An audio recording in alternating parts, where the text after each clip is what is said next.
Hey everyone, Dr. Waters here from Game Design Wit, and today we're going to review a theory of fun for game design by our good friend Raph Koster. This was a suggestion by TC Moreira for me to review, so thanks on that suggestion. If you have any other suggestions as well, feel free to drop a comment down below, and I'll be more than glad to revise the game design book that you're thinking. Without further ado, let's talk about this book here. And I'm noticing a pattern with the books that I'm reviewing because I also highly recommend this guy. This is a great, great book for many reasons, and I think it should be on any game designer's library. I'll just start talking about those various reasons. One is that it's just a blast reading this book. I don't know if you can see here, but on every right page there's like a cartoon or something like that that details something out that the designer is, Raph Koster in this case, is talking about.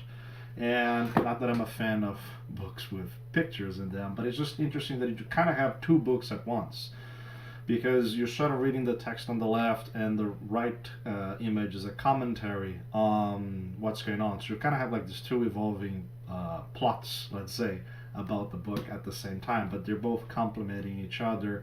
And it's interesting that a book that's trying to talk about fun is successful in being fun to read, because that's also part of the point of what I believe Raph Koster was trying to do. So in itself, it's just an entertaining read for you to have if you're interested in game design, or you're interested in becoming a designer, or any other related area like such.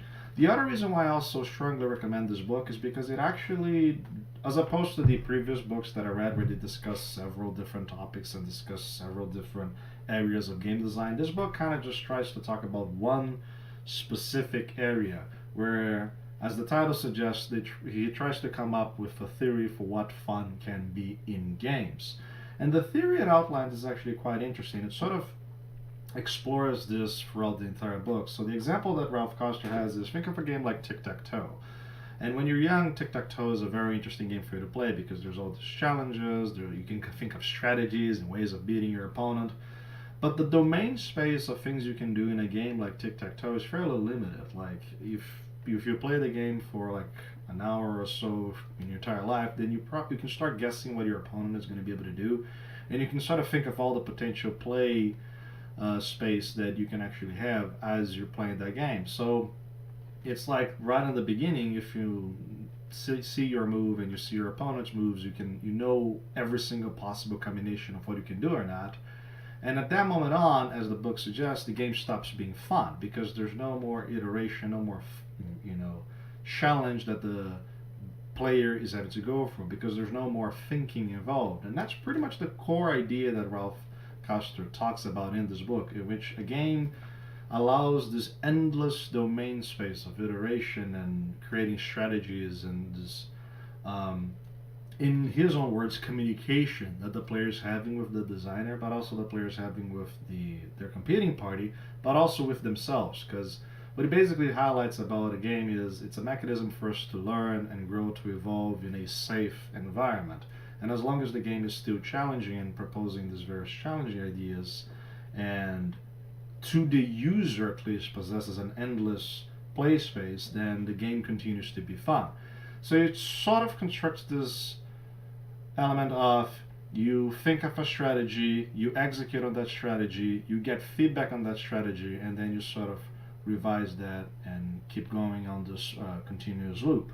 And from then, after he elaborates on that topic, he then starts talking about, okay, what kind of communication can you sort of construct with the player as a designer once you're sort of iterating through this play space. It might be that some strategies that the user is actually playing around with might actually say something about them, or might actually say something about their intent, and how those various combinations of what the player is aiming to do and the players expressing by their choices by playing the game implies.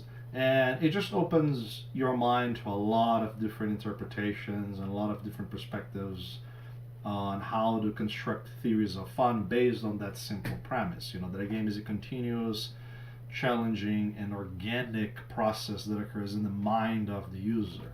So it's a great book. And I remember when this book came out, a lot of designers shut their pants because they were like, wow, this is a very eloquent way of putting together this rather complicated subject matter. The interesting thing about this book, though, is that it talks about that. It says, hey, here's what is fun about games as sort of